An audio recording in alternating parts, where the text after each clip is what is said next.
Salut tout le monde, regardons le problème, la charge d'un condensateur.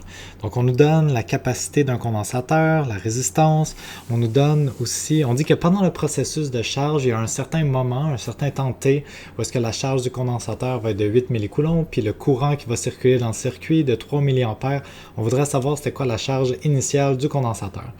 Donc, première chose, on nous dit qu'on est en train de subir un processus de charge. Si on est en train de subir un processus de charge, je vais commencer par écrire mes deux équations pertinentes. Pour la charge en fonction du temps, Q en fonction de t, je peux dire que ma charge au temps t est égale à ma charge initiale, puis puisque c'est un processus de charge, 1 moins E à la moins t sur tau.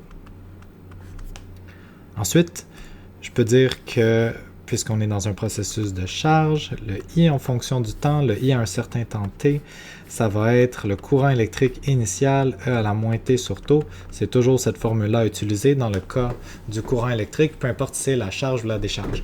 Maintenant, qu'est-ce que je veux faire? C'est que j'ai deux équations à utiliser. Je veux ramener ma deuxième équation, celle qui a rapport au courant, je veux le ramener en termes des deux paramètres Q0 et T pour pouvoir avoir deux équations, deux inconnues, puis isoler ma valeur de Q0. Donc, qu'est-ce que je vais faire? C'est que je vais dire que le courant I au temps t, le temps t qui m'intéresse, c'est le temps qui est ici, où est-ce que le courant vaut 3 mA. Bien, mon I0, mon courant électrique initial, c'était la tension initiale aux bornes du condensateur, ou la tension comme maximale quand il est pleinement chargé aux bornes du condensateur, divisé par la résistance à la moins t sur tau. Delta V0, ça correspond ici à la tension quand la tension au bord du condensateur est égale à celle de la pile. Si je dessine mon circuit électrique,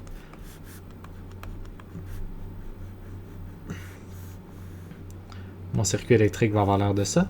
Donc la tension au bord de la pile, c'est celle qu'on appelle delta V0.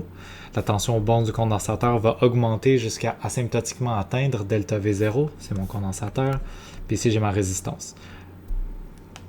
Donc, le courant I0, c'est quand la tension au bord de la résistance est égale à la tension au bord de la source. C'est le moment initial où est-ce que notre courant est maximal.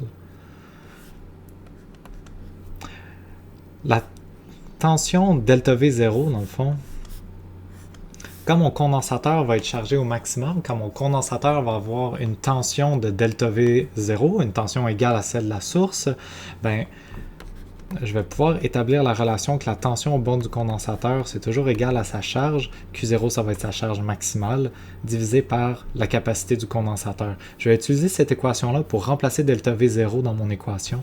Je vais écrire Q0, charge maximale du condensateur, divisé par le R est encore là, puis je mets mon C qui est ici. E à la moins T sur tau. Ça me donne mon courant électrique au temps T. Donc, dans cette équation-là, je connais les valeurs de tous les paramètres, sauf Q0, qui est la chose que je cherche dans le problème, et je ne connais pas non plus la valeur de T. J'ai une autre équation ici, avec les deux mêmes inconnus, Q0 et T. Donc, deux équations, deux inconnus. Il ne nous reste que de l'algèbre à faire pour isoler Q0 dans cette équation. Donc, c'est parti.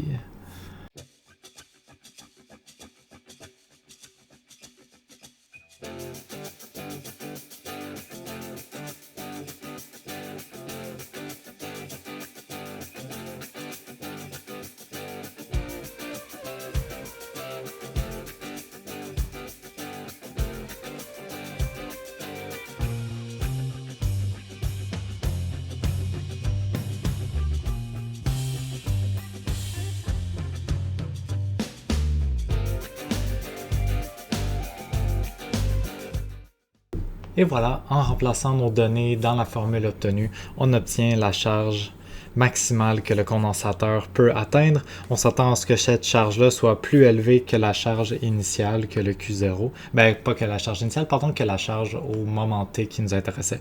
Si on voulait, on pourrait remplacer cette valeur-là dans l'équation pour isoler la valeur de T, mais c'est pas demandé dans la question, donc c'est la fin du problème.